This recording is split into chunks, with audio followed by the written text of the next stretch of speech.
Oke, ini kita lihat, kita kembali ke kampanye Akbar Agus Silvi. Susilo Bambang Yudhoyono memberikan pidatonya. Kepada Agus Silvi untuk memimpin Jakarta, maka harapan kami, para sesepuh, para senior tiada lain adalah pimpinlah Jakarta baik-baik. Jadilah pemimpin yang amanah, yang konsisten, yang menyayangi rakyatnya. Insya Allah, kalau pemimpin seperti itu, Tuhan akan berikan pertolongan dan bisa memimpin Jakarta ke arah yang lebih baik lagi. Doa dan harapan kami akan kami wujudkan dalam sebuah lagu yang manis. Masih ingat lagunya Ahmad Dhani, judulnya Munajat Cinta.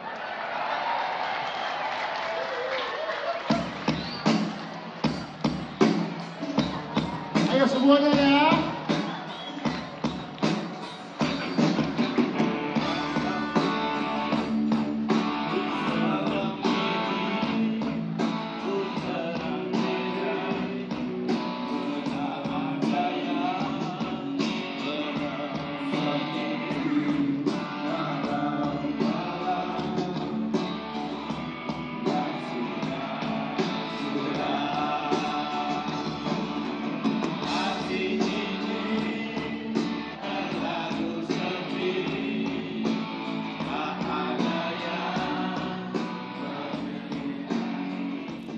Kita sedang saksikan di sini para sesepuh tadi kalau dikatakan oleh Susilo Bambang Yudhoyono yang mendukung pasangan Agus Silvi sambil bernyanyi lagunya Ahmad Dhani di sini. Tadi pesan dari Susilo Bambang Yudhoyono adalah pilih pemimpin yang amanah, konsisten dan menyayangi rakyatnya.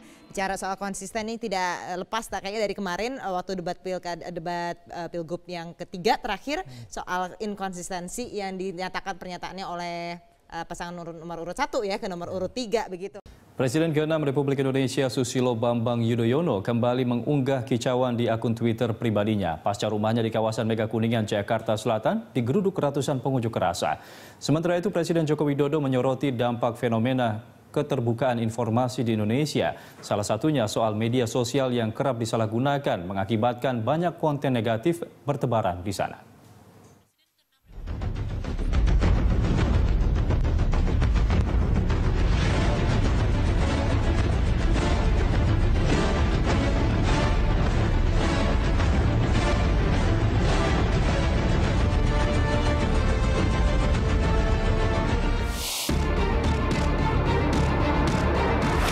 Presiden ke-6 Republik Indonesia Susilo Bambang Yudhoyono kembali mengunggah kicauan di akun Twitter pribadinya. SBY memberitahu followersnya bahwa rumahnya di kawasan Mega Kuningan, Jakarta Selatan digeruduk ratusan orang pengunjuk rasa. Menurut SBY, mereka menggeruduk kediamannya di kawasan Mega Kuningan, Jakarta Selatan sekitar pukul 14.30 waktu Indonesia Barat. SBY menuliskan, unjuk rasa tidak diperbolehkan menyasar rumah pribadi. Dirinya juga mengatakan tidak ada informasi apapun dari polisi mengenai unjuk rasa itu. Lebih jauh, SBY bahkan menyinggung Presiden Joko Widodo dan Kapolri Jenderal Pol Tito Karnavian. Massa yang datang menggunakan 11 bus besar dan 2 kopaja itu dituding sebagai bagian dari provokasi dan agitasi terhadap mahasiswa. Mereka antara lain menyebarkan selebaran bertuliskan menolak dan lawan isu SARA dan seluruh upaya adu domba rakyat serta tolak dan lawan organisasi radikal yang anti Pancasila. Beberapa saat kemudian, massa membubarkan diri sekitar pukul 14.45 waktu Indonesia Barat sesaat polisi datang. Pasca berkicau di Twitter, hashtag saya bertanya menjadi trending topik. Beberapa netizen mendukung, beberapa diantaranya menyatakan wajar dan tak sedikit yang menyayangkan tulisan SBY tersebut. Presiden Joko Widodo akhirnya menanggapi secara santai pernyataan Presiden ke-6 Susilo Bambang Yudhoyono soal aksi unjuk rasa ratusan orang di kediamannya. Presiden menyebut dirinya juga berharap mengajukan pertanyaan yang sama, seiring munculnya hashtag saya bertanya di mikroblogging Twitter yang sempat menjadi trending topik. Namun terlepas dari itu, Presiden Jokowi melihat persoalan bangsa lebih baik dibicarakan secara tertutup dan tidak diumbar di media sosial. Ya kita ini kalau semua soal ditanyakan kepada Presiden dan Kapolri, ya kan semua kan bertanya karena ada Twitter. Saya bertanya pada Presiden dan Kapolri, semua jadi bertanya sekarang. Saya lihat banyak pertanyaan tentang segala soal. Nah terus saya sendiri tanyanya ke siapa?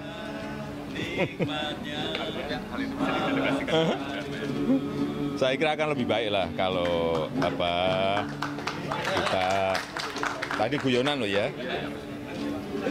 Lebih baik apabila semua hal yang berkaitan dengan negara itu dirembuk, dibicarakan dalam forum tertutup. Sementara itu, Wakil Presiden Yusuf Kala menyayangkan aksi massa di depan kediaman SBY. Menurutnya, aksi tersebut merupakan perilaku tidak terpuji terhadap pemimpin bangsa. Prihatin dengan situasi itu. Kita juga harus mempunyai suatu perilaku yang baik, menghormati para pemimpin, ya, sesuai dengan aturannya. Kalau soal perlindungan, mantan presiden, wakil presiden itu tetap mendapat perlindungan pengawalan dari Pas Pampres. Seorang pimpinan mantan itu bisa ya dikawal 60 orang. Oh iya, sesuai aturan. Pasca insiden tersebut, Kepala Staf Kepresidenan Teten Mas Duki meminta mantan Presiden Susilo Bambang Yudhoyono tidak perlu khawatir. Pasukan pengamanan presiden yang disiapkan negara mampu mengamankan semua mantan presiden beserta keluarga.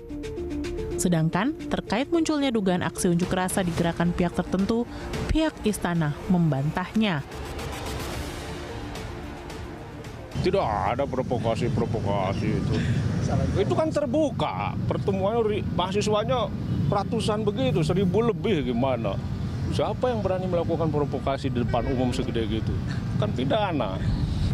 Hak lah, kan sampai sekarang juga mantan-mantan presiden itu dapat pengamanan kan dari pemerintah. Saya kira bukan isu itu. Jadi nggak perlu dikhawatirkan gitu ya? Ya iyalah, menurut saya sih nggak usah dikhawatirkan karena itu kan kewajiban negara melindungi mantan-mantan presiden. Mengetahui rumah SBY digeruduk mahasiswa, Polda Metro Jaya langsung melakukan penyelidikan. Polisi menyebut aksi tersebut tidak berizin. Sejauh ini polisi belum menahan seorang pun peserta aksi. Polisi hanya menyita sebuah mobil yang berada di lokasi kejadian. Rumah Bapak SBY ya, kan 100 meter dari kediaman. Itu sesuai dengan pasal Undang-Undang Nomor 9 tahun 98 tentang pendapat sudah terlaksanakan oleh pemerintah bubarkan. Karena tidak memberikan pemerintahan dari Indonesia kita bubarkan. Kalau mobil sendiri Pak sudah diketahui Pak milik siapa Pak mobilnya? Ya nanti kalau yang punya berarti akan nyari nanti. Kita simpan di Polda. Pasca digeruduk massa, suasana kediaman SBY di kawasan Mega Kuningan, Jakarta Selatan berjalan normal. Tidak ada penjagaan ketat, hanya beberapa petugas tampak berjaga-jaga. Sebelumnya, Presiden ke-6 itu sempat mengeluhkan adanya dugaan penyadapan, seperti disebutkan tim kuasa hukum Basuki Cahayapurnama di persidangan. SBY kemudian meminta aparat penegak hukum dan Presiden Joko Widodo bersikap. SBY juga menyatakan keberatan jika disadap. Yang baik pengacara maupun Pak Ahok mengaitkan nama saya dalam persidangan tersebut. Oleh karena itulah saya ingin menyampaikan semua itu secara gamblang.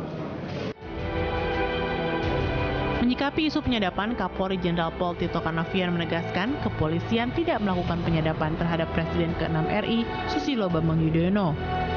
Tito bahkan siap dipanggil Komisi 3 DPR terkait bergulirnya isu tersebut, hingga memunculkan wacana hak angket. Yang jelas tidak ada Polri melakukan penyadapan terhadap Bapak SBY. Yang jelas tidak ada. Saya tegaskan di situ. Kalau dipanggil DPR siapa? Siapa itu? Nggak ada masalah ya. Itu nanti semua pikiran nanti memang kita akan ada rapat dengan DPR dan Komisi 3. Hubungan Joko Widodo dengan Presiden ke-6 RI Susilo Bambang Yudhoyono penuh dinamika. Meski sejak suksesi 2014 tidak pernah bertemu, mereka kerap saling sindir melalui media. Saat belusukan selama 13 hari keliling Jawa yang dikenal dengan SBY Tour de Java, pada Maret 2016, SBY mengkritik pemerintah Jokowi seolah-olah membalasnya dengan belusukan ke proyek Wisma Hambalang yang mangkrak akibat korupsi. Sementara pada aksi demo 4 November 2016 berujung ricuh. Presiden Joko Widodo menyatakan ada aktor politik di belakang aksi itu. SBY kemudian membuat pernyataan terkait hal itu. Dalam kesempatan lain, Presiden Joko Widodo dan SBY berbalas tanggapan tentang banyaknya isu dan hoax. Dan kemudian SBY merasa disadap karena ada pembicaraannya dengan Ma'ruf Amin dipersoalkan Ahok dalam persidangan. Atas pernyataan penyadapan itu, Presiden Joko Widodo juga memberikan jawabannya.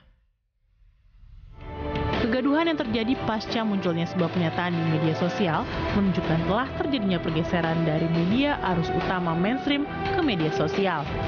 Menurut Presiden, media sosial saat ini telah menimbulkan ketergantungan baru di semua lini kehidupan. Saat memberikan sambutan dalam Hari Pers Nasional di Ambon, Maluku, Presiden menyebut medsos tidak ada yang mengawasi. Sedangkan media mainstream lebih bisa diajak berdiskusi. Kondisi itu semakin mengkhawatirkan seiring maraknya pemberitaan hoax di media sosial. Oleh karena itu, Presiden meyakini media arus utama atau media mainstream tetap memiliki peran penting bagi pembangunan di tengah maraknya pemberitaan hoax di media sosial. Media sosial menjadi kegandrungan baru yang luar biasa, tidak hanya di kalangan masyarakat. Sekarang semuanya main medsos. Masyarakat, bupati, wali kota, gubernur, menteri, presiden, semuanya main medsos. Ada yang senang nge-tweet, ada yang senang main Instagram, ada yang senang main pad, ada yang senang main Facebook. Semuanya gandrung media sosial. Berkembangnya media sosial merupakan dampak keterbukaan yang semua negara menghadapinya. Hanya saja harapan agar media sosial tidak memberikan dampak negatif masih sulit terwujud ketika berita hoax merajalela. Namun seiring waktu, pemberitaan hoax juga akan mendewasakan bangsa Indonesia. Masyarakat akan mampu memilah berita mana yang benar atau tidak. Menurut Direktur Populi Center USEP S. Ahyar, upaya memerangi berita hoax akan jauh lebih bijak jika disampaikan dengan pernyataan yang baik. Caranya, dengan mengajak pemerintah, masyarakat termasuk kader partai memerangi berita-berita bohong maupun fitnah. Kini, semua pihak memang harus ambil bagian untuk menghadirkan kedamaian di bangsa ini, termasuk mengatasi penyebaran berita hoax. Jangan sampai pernyataan-pernyataan yang muncul justru menimbulkan kegaduhan yang dapat memperpanas situasi politik nasional. Tim Liputan Berita 1.